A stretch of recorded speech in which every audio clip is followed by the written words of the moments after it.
לכל קריאתו של הוגה חזון המדינה היהודית תיאודור הרצוג,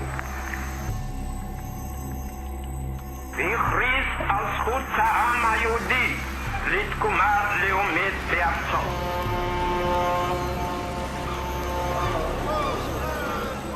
זכות זו הוכרה בהצהרת בלפור מיום ב' בנובמבר 1917 על הקמת מדינה יהודית. The voice of David Ben-Gurion declaring the establishment of the State of Israel in May 1948.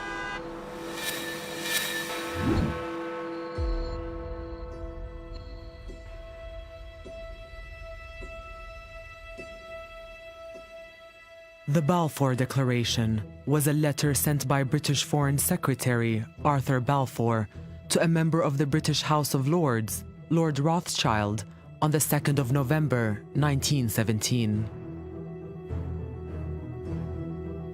This letter, sent to a leading figure in the British Jewish community 100 years ago, had repercussions which even its authors cannot have imagined. Whatever its real intentions, it went on to have a profound impact on the Middle East and its people. And its effects still resonate across the region today.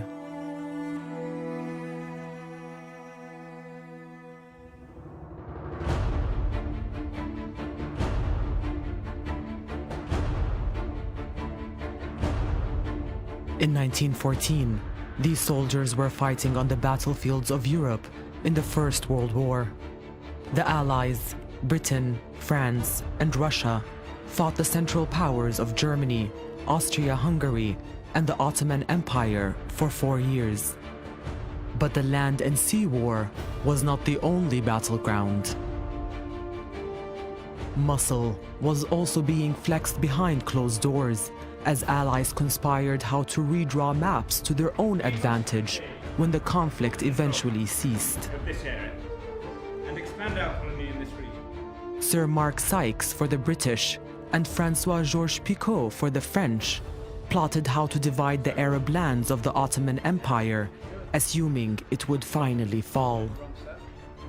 The Sykes-Picot Agreement planned secretly to divide it into French and British spheres of influence, France taking most of the Levant, southern Anatolia and the Mosul area, while the British extended their control over the southern Levant, expanding eastwards to Baghdad and Basra and all the land between the Arabian Gulf and the French territory.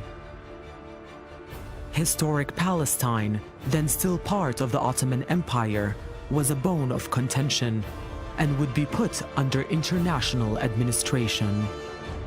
La Palestine, Français, Anglais et Russes n'arrivent pas à s'accorder parce que tout le monde veut avoir la Palestine. Pourquoi? Parce que, d'une part, la Palestine, la France a de très riches souvenirs en Palestine, et l'Angleterre, elle, c'est surtout la position de la Palestine qui l'intéresse, parce que la Palestine est relativement proche du canal de Suez.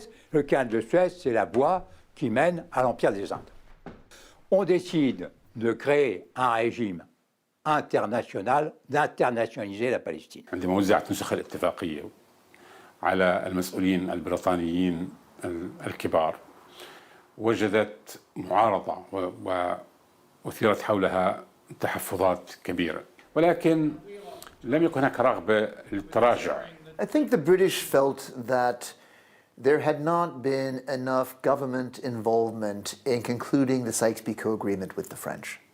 And in that process, they had not really protected their interests well enough for a post-World War era in which the British Empire would continue to seek to be a dominant force in European affairs. And so, really, officials across Whitehall, including Mark Sykes himself, felt it was a bad deal. في أثناء هذا الجدل أعتقد أثيرت مسألة أنه في هناك حركة صهيونية وأنه في هناك جزء من اليهود يطمحون بالعودة إلى فلسطين وأن يكون لهم يعني وجود في فلسطين وكيان في فلسطين. وأنا أعتقد أنه هذا المناخ هو الذي أطلق العملية، أطلق العملية التي أدت إلى إعلان بلفور. And it's of huge significance that when they're making these discussions, Jews and Zionism are not discussed.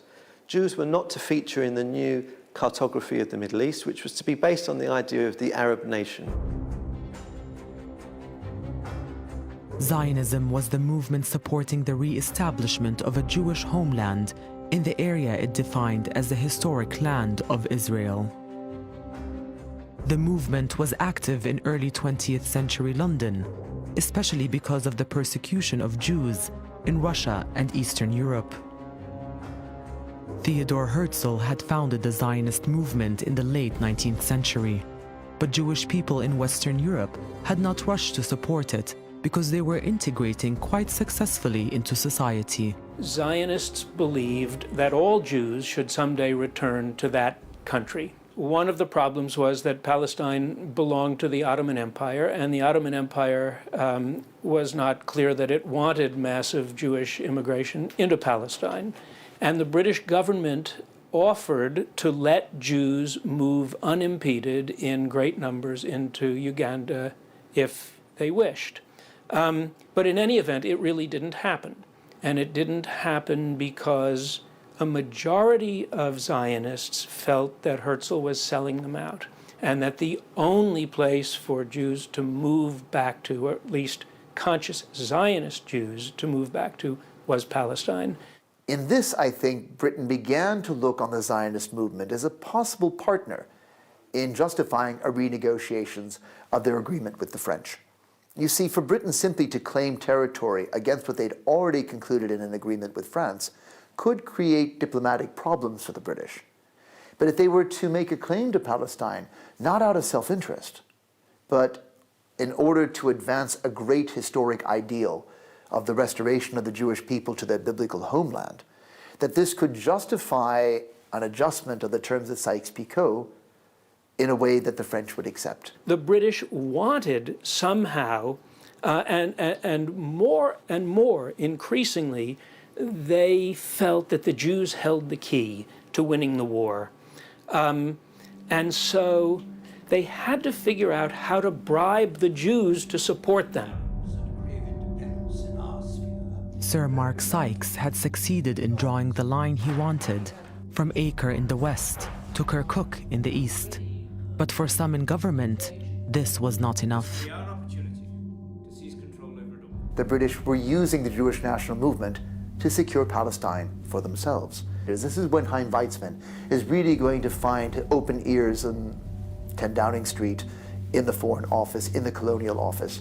And it's paving the way towards that critical decision in November of 1917. And so I think you can draw a direct connection between Britain's sudden acknowledgement of Zionism as an idea and an ideal, and what they were dissatisfied with in the terms of Sykes-Picot. Chaim Weizmann was a chemistry lecturer in Manchester who had become a prominent member of the British Zionist movement. He was politically well connected and rubbed shoulders with senior figures in government. So Chaim Weizmann was Russian by birth. He was a chemist, and then he joined the Zionist movement. He climbed in the Zionist movement.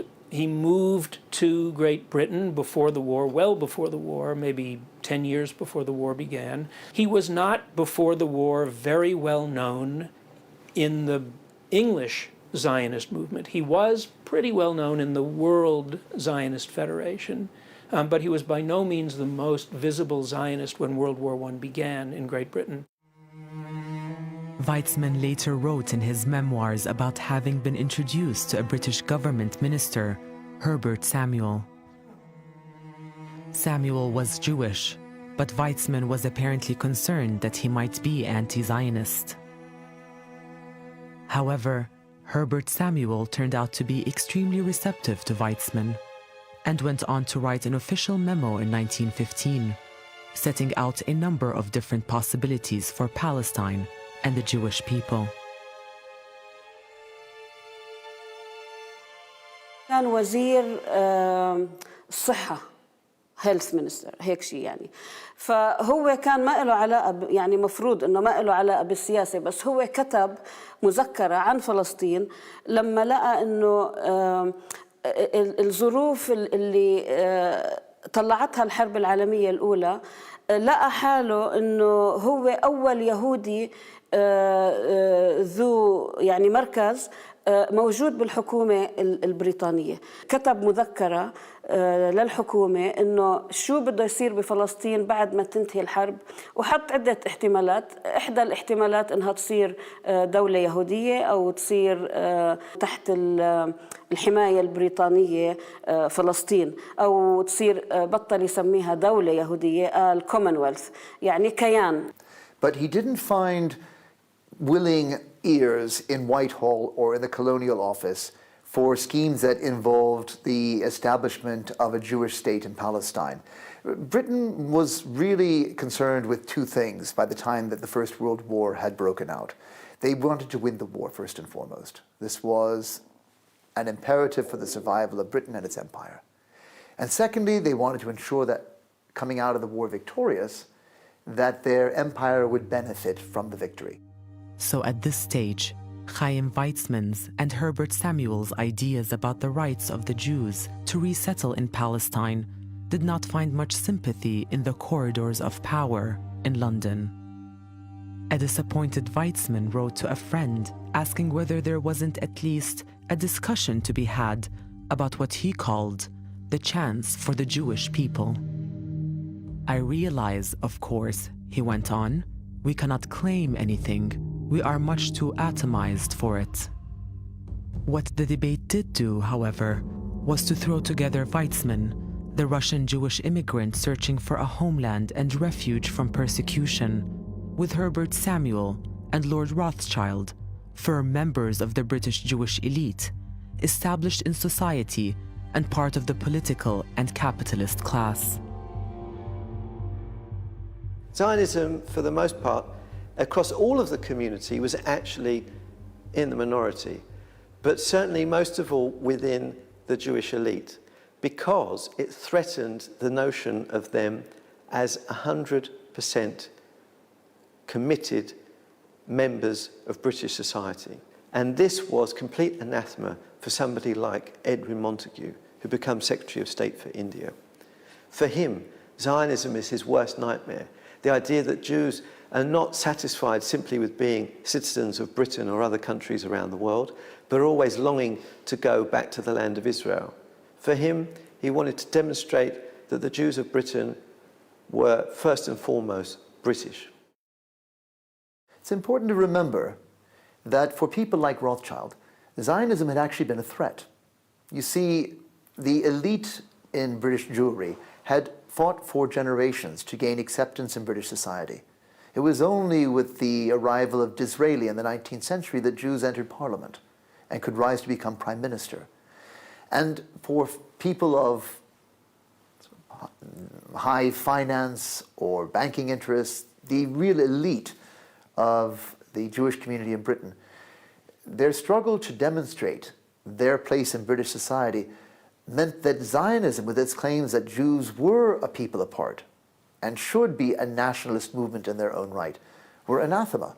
وبالتالي لا ينبغي يعني تقدير الحركة الصهيونية في ذلك الوقت باعتبارها حركة كل يهود أوروبا الغربية، وأنه هي كانت تلقى دعم من كافة أو من أغلبية يهودية في أوروبا الغربية. هذا من جهة. من جهة أخرى يعني الأدلة تشير إلى أنه المسؤولين البريطانيين في المرحلة بعد ربيع 1916 هم الذين سعوا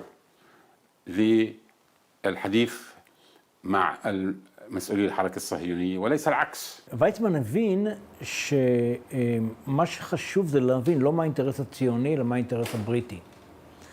כי דרך האינטרס הבריטי הוא יוכל לקדם את העניין הציוני. כלומר, ויצמן לא השלה את עצמו, הוא לא חיפש אינטרסים משותפים.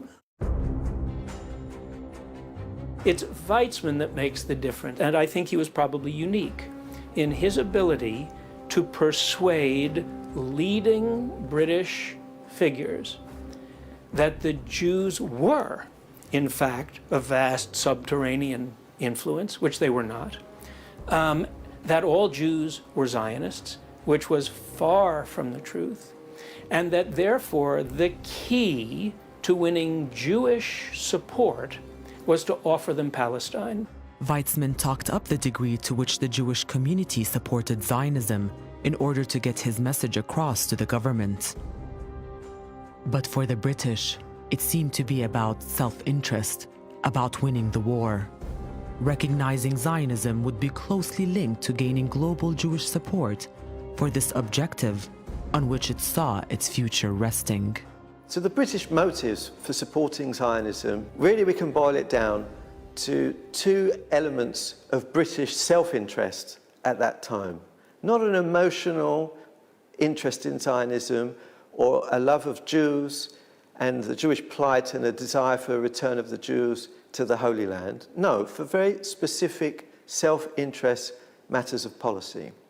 They were, first of all of the British government agreed that they wanted to mobilise behind Britain and the Allies this idea of Jewish power in the world. They were, like all of the different policy elites in the war, believers in the notion that Jews were of tremendous influence in the corridors of power around the globe. If the British government appeared to support Zionism, they would win over world Jewry to their side and all that that entailed. The British were convinced that Zionism was really at the centre of the Jewish heart. In May 1916, Sir Mark Sykes had agreed his secret deal with the French. Sykes-Picot would form the basis of the future carve-up of the old Ottoman Empire. So he immediately turned his attention to Palestine, still part of the Ottoman Empire, and how to use Zionist ambitions to outmaneuver the French. Formal contact between the British government and the Zionists followed. He immediately phoned Herbert Samuel and told him about the plan. And Herbert Samuel then phoned Chaim Weizmann, and Weizmann brought with him Nahum Sokolow. This meeting took place on the 11th of April, 1916. It took place at Moses Gaster's house in Maida Vale. And Gaster wrote in his diary afterwards how proud he was that this meeting, which he thought was the most important meeting that had ever taken place in the history of Zionism, had taken place at his house. أول ما مارك سايكس يعني تعرف على الحركة الصهيونية أول شيء اتصلوا مع جاستر لأنه هو كان الممثل تبع الجالية اليهودية بس بعدين راح دوره ووايزمان هو اللي يعني سطع النور تبعه وهو اللي سيطر على كل الموضوع. And Moses Gaster very quickly understands that Sykes is looking to gain support from supposed Jewish power in the world, and Gaster works with this idea and manipulates this to consolidate Sykes' interest in Zionism. And we see actually the British government becomes very close already in 1916 of issuing a public declaration in support for Zionism. Now in the end, this doesn't happen that year. The plan Sykes got Herbert Samuel to pass on to the Zionist leaders involved joint British-French administration of Palestine and a charter guaranteeing British support for Zionism. But his idea was rejected. They didn't want an Anglo-French condominium in Palestine. They wanted the British to protect them, not the French, and that's because they thought that the French always sort of converted their colonized people into becoming Frenchmen. And what they wanted was to remain as self-conscious Jews, and they thought that the British would leave them alone and let them do that. אני חושב שמה שהרצל הבין וגם ויצמן וסוקולוב ורבים אחרים זה שהבריטים אולי מציעים הצעה שהיא לא כל כך טובה, אבל הם מוכנים לדבר עם התנועה הציונית כנציגת העם היהודי. צריך לזכור שהתנועה הציונית הייתה מיעוט קטן בתוך העם היהודי. רוב היהודים לא היו ציונים. והנה באה מעצמה, אולי המעצמה החשובה ביותר בעולם, ואומרת, הנה אתם הפנים הרשמיות של היהודים, מוכנים לסגור איתכם עסק. Bolstered by their newfound credibility, the British Zionists thought about making specific demands after the Sykes meeting, but events soon overtook them. On the 6th of December 1916, British Prime Minister Asquith resigned. In the change of government, Arthur Balfour became Foreign Secretary under Prime Minister David Lloyd George. لويد جورج سياسي بارز في حزب الأحرار في ذلك الوقت، ثم أصبح رئيسا للوزراء منذ ديسمبر 1916. يقال أنه تلقى يعني تربية وتعليما مسيحيا بروتستانتيا، وأنه ربما يعني هذا قد ساعد في تقبله لفكرة الوجود اليهودي في فلسطين. Balfour was of rather philosophical bent, and I think he wanted to think in theological terms, he wanted to think in historical terms, and it was with that frame of mind, I think, that he approached the whole question. سياسة التفاوض مع الصهاينة ومحاولة البحث عن مخرج من اتفاقية سايكس بيكو، هذه السياسة وصلتها حكومة لويد جورج يعني تماما كما بدأتها حكومة أسكوث، وبلفور بصفته وزير الخارجية كان أصبح يعني جزء مهم من هذه العملية. David Lloyd George, A.J. Balfour, and all of those who supported the Balfour Declaration within the British government, we can absolutely categorise as being riven with anti-Semitic thinking. And not only that, but the thinking behind the Balfour Declaration that drove them to the Balfour Declaration was from this anti-Semitic thought. The idea of Jewish power, of Jewish cohesiveness, and of a unified Jewish attachment to Zionism above all else. Whatever its basis, the relationship between the British Zionists and the government would continue to grow throughout 1917, leading to the declaration that would change the face of the Middle East and ultimately determine the destinies of two different peoples.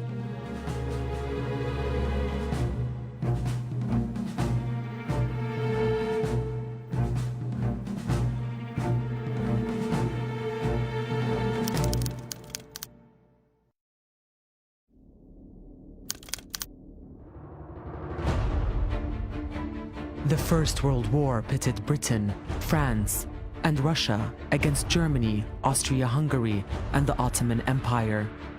The British, in the shape of the diplomat Sir Mark Sykes, were determined to divide Ottoman territory in a way that best suited them once the war was over, for their own strategic interests.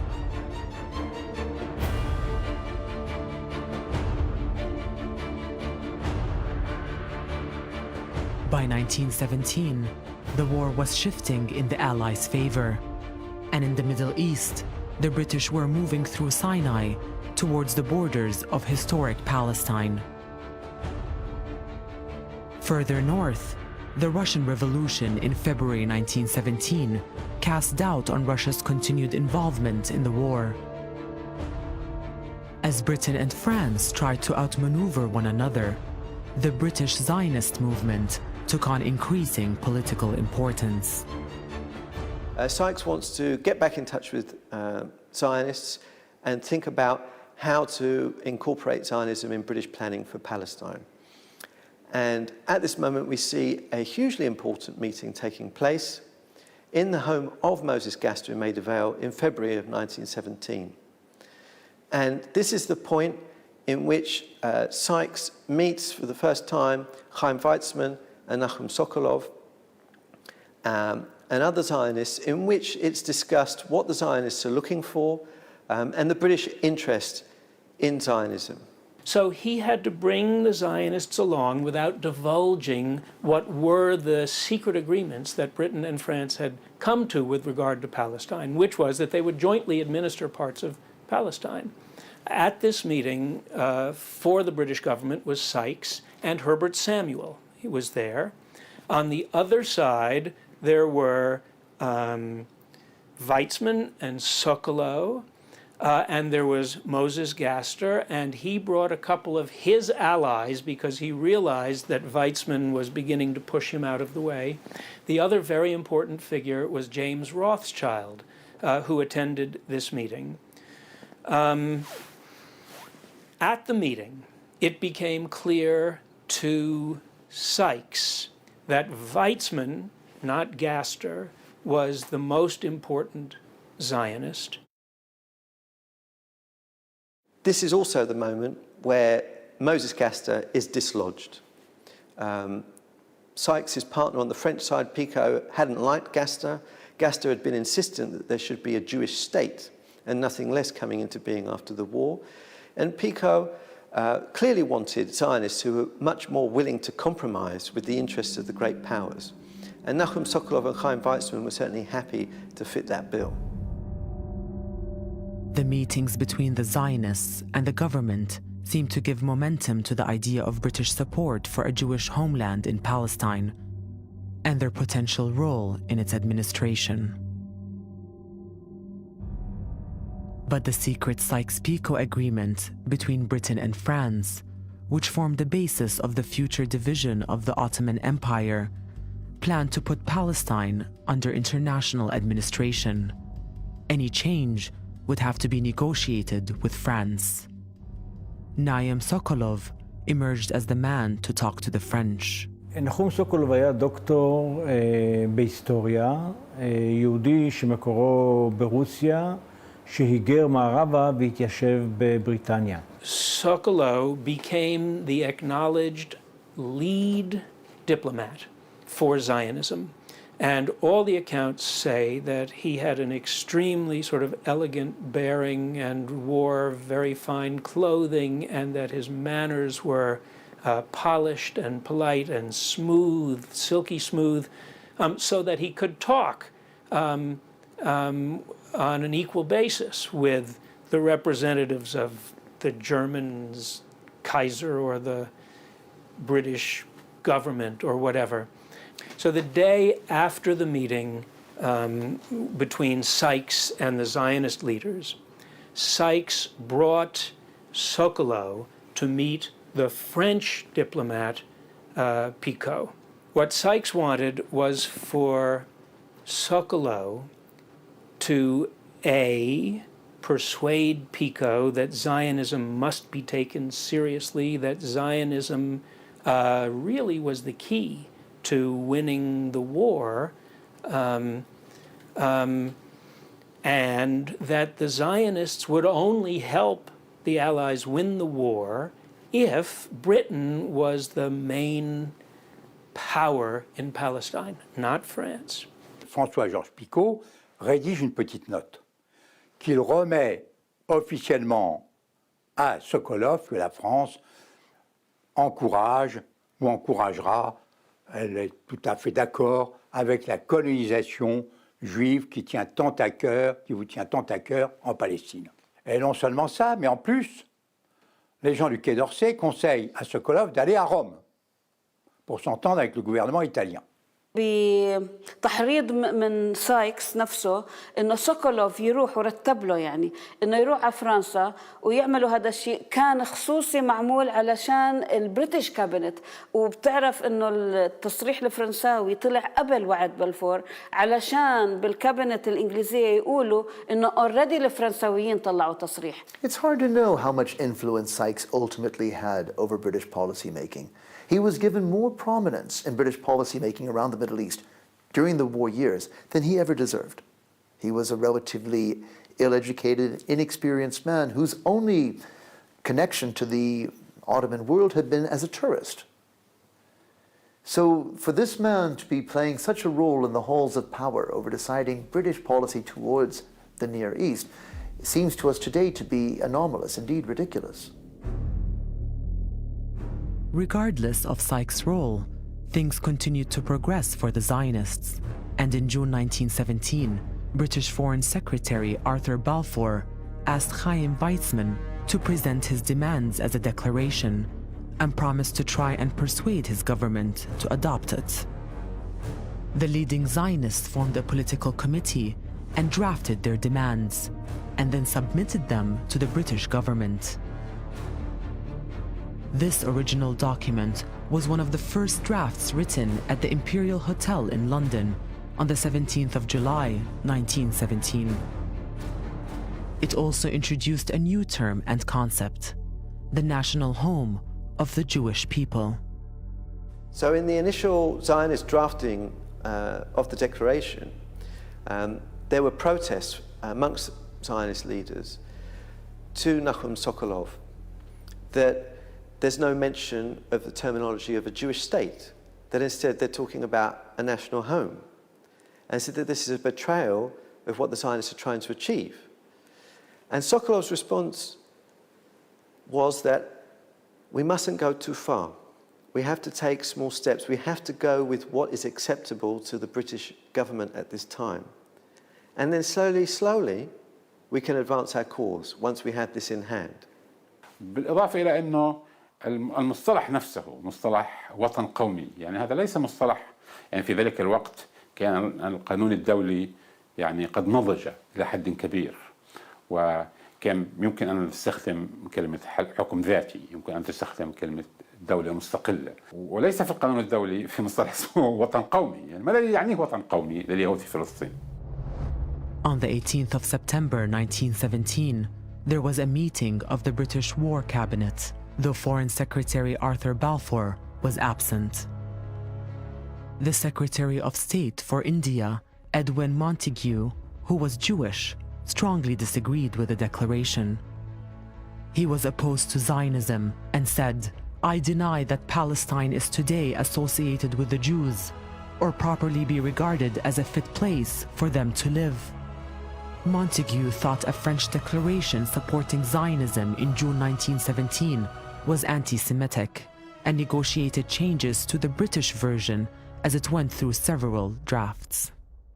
الصيغة تبعت الوعد كان لازم تاخذ بالاعتبار الاعتراضات اللي وضعتها القيادات اليهودية الإنجليزية المعارضة للصهيونية، اللي هي بتقول إنه على شرط عدم المساس بالحقوق السياسية لليهود المقيمين في الدول يعني الغربية. ולכן אגב, כשאתה קורא את הצהרת בלפור, זה לא נכון שלגמרי לא הקשיבו למונטגיו, הקשיבו לו. הוסיפו להצהרת בלפור סעיף שאומר שגם הזכויות האזרחיות המשפטיות של הלא יהודים כאן בארץ לא תיפגענה, אבל גם הזכויות של היהודים בארצותיהם לא תיפגענה. זו תוספת מאוד חשובה, וזה מונטגיו. A few days later, Secretary of State for War Viscount Milner and the Jewish politician Philip Magnus sent a modified version to the cabinet. It incorporated some of Montagu's changes, including the caveat that, quote, "Nothing shall be done that might prejudice the rights and political status enjoyed by such Jews who are fully contented with their existing nationality and citizenship."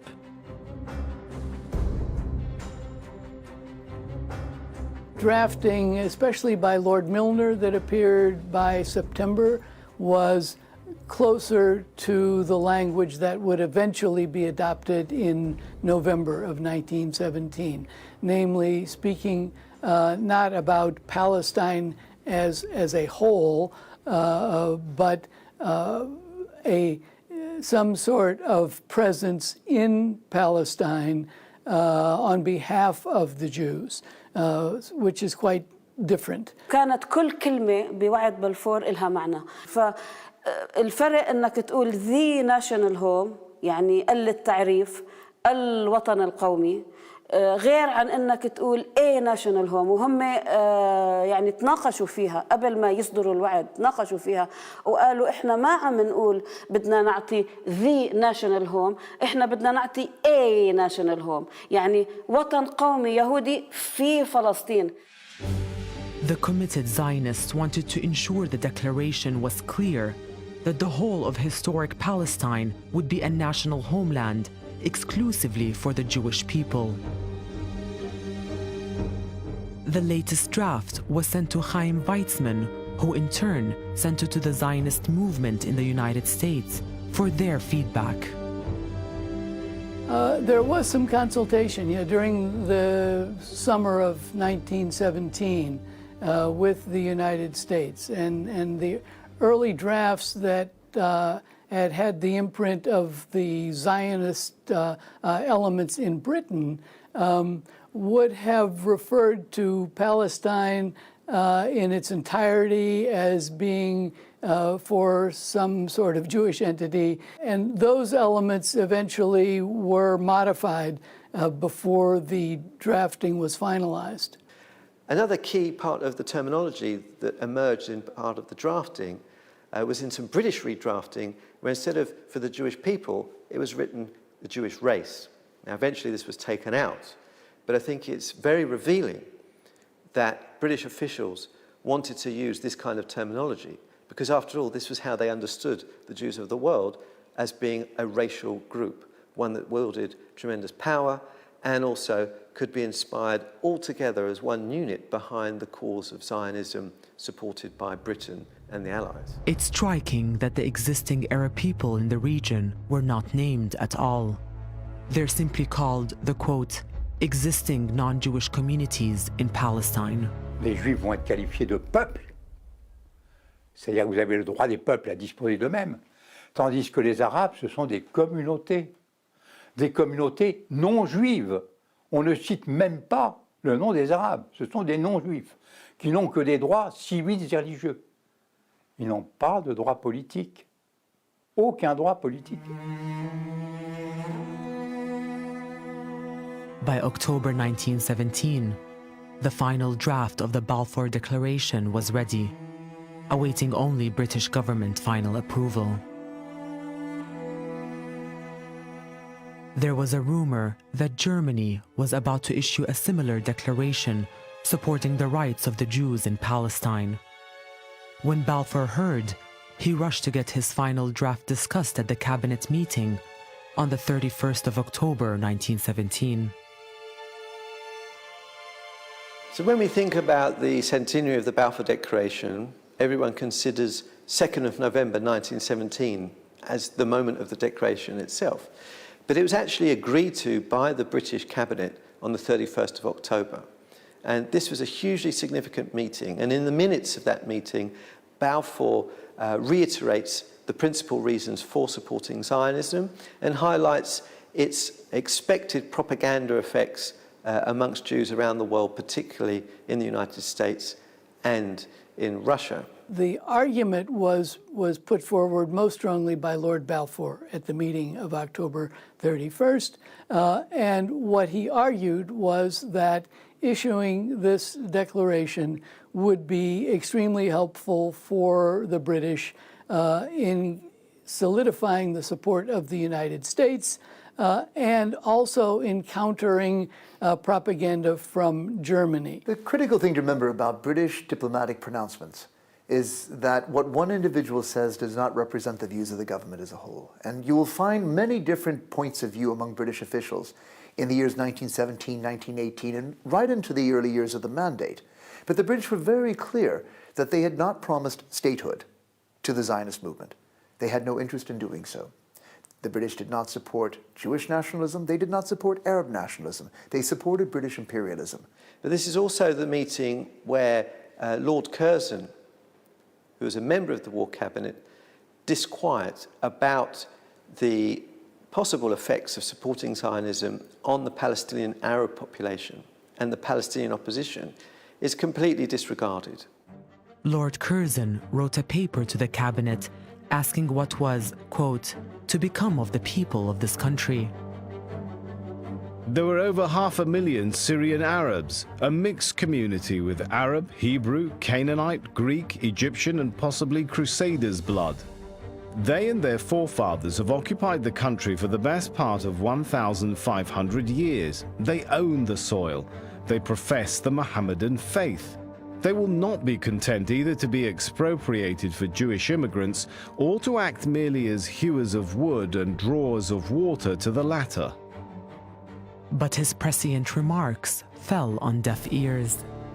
It's Sykes who tells Chaim Weizmann at the end of the War Cabinet's meeting, Dr. Weizmann, it's a boy, as though they've witnessed the birth of an agreement to create a Jewish national home as a baby in the Middle East. The final draft of the Balfour Declaration was 67 words long. His Majesty's government view with favor the establishment in Palestine of a national home for the Jewish people, and will use their best endeavors to facilitate the achievement of this object, it being clearly understood that nothing shall be done which may prejudice the civil and religious rights of existing non-Jewish communities in Palestine, or the rights and political status enjoyed by Jews in any other country. I should be grateful if you would bring this declaration to the knowledge of the Zionist Federation. Yours sincerely, Arthur James Balfour.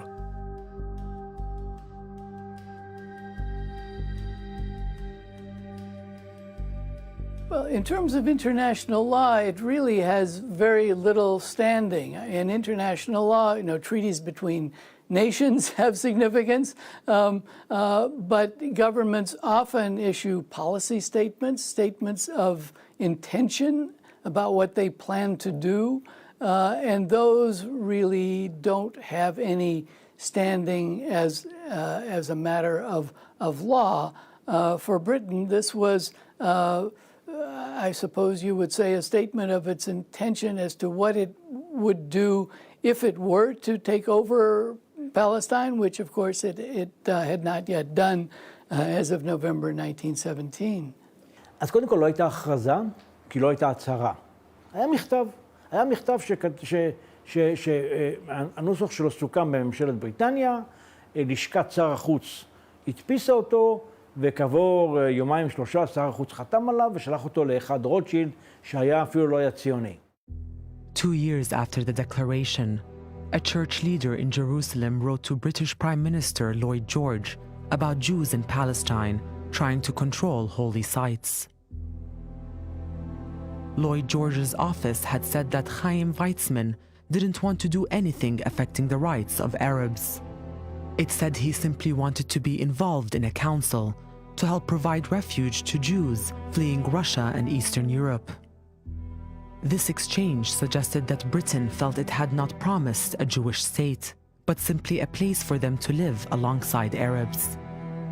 When the League of Nations set out the British mandate in Palestine in 1923, it made Britain responsible for implementing the Balfour Declaration. As a result, Jewish immigration to Palestine increased, as did Arab opposition to it, expressed in a series of Palestinian protests against Britain in the 1920s. They understood the people of Palestine to be Muslims and Christians, but did not imagine that they would constitute a national community that would seek national independence.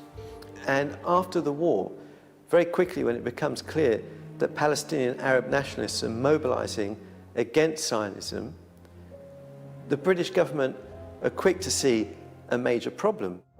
The Balfour Declaration had put in train a series of events that began to signal its deep flaws. Arab dissent built to the 3-year revolt between 1936 and 1939. It was a nationalist uprising against the British administration, demanding Arab independence and the end of Jewish immigration. It was in the Peel Commission of 1937 that the British first recognized that instead of balancing communities, they had set in motion a rivalry between incompatible national movements, Jewish and Palestinian Arab. And it was at that point that they tried to solve the problem by dividing Palestine into 2 states, Arab and Jewish, through a partition plan. And I think there you have the first recognition or admission from British officials of the failure of the Balfour Declaration. In May 1939, the British government published a policy document on Palestine called a White Paper. It abandoned the partitioning of Palestine into 2 states and called instead for an independent Palestine, in which Arabs and Jews would share government. It limited Jewish immigration to 75,000 for 5 years and said that the Arab majority should determine future immigration levels. It also said that Balfour had not meant to create a Jewish state at the expense of the Arabs, any more than the McMahon-Hussein correspondence 24 years before had promised an Arab state to Sharif Hussein of Mecca. But the white paper met opposition and was dropped. The British government are quick to see a major problem, but there's no way that they can back away from support for Zionism, because this becomes the basis for their justification for being in the Holy Land, their commitment to supporting the movement in the Balfour Declaration, which becomes enshrined in international law in the terms of the Mandate for Palestine.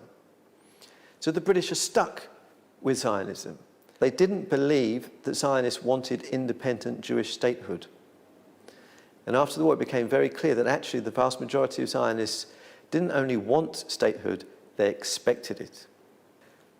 I think if we're trying to assess whether or not Britain's policy towards Zionism in the First World War served British interests or not, the first thing we have to appreciate is the key reason that they supported Zionism was based on an incorrect idea.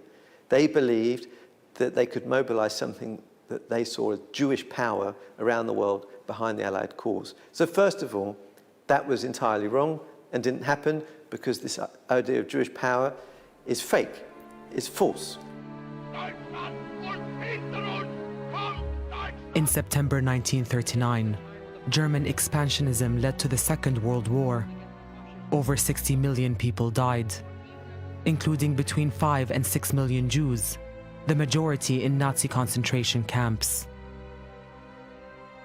The British mandate ended at midnight on the 14th of May 1948, and immediately the formation of the State of Israel was announced, justified by the terms of the Balfour Declaration issued 31 years before. While Israelis celebrated the birth of their nation, 700,000 Palestinians were forced into camps and exile. לכן, בלי בריטניה לא הייתה קמה מדינת ישראל, אין ויכוח. בלי הציונים זה לא היה קם, אבל גם בלי בריטניה, מדינת ישראל לא הייתה קמה. For Palestinians, the Balfour Declaration represents the moment an imperial power promised their land away to another people. This is the desk where the Balfour Declaration was composed. It is. That's where Balfour is. They hold Balfour responsible for their expulsion, displacement, and occupation.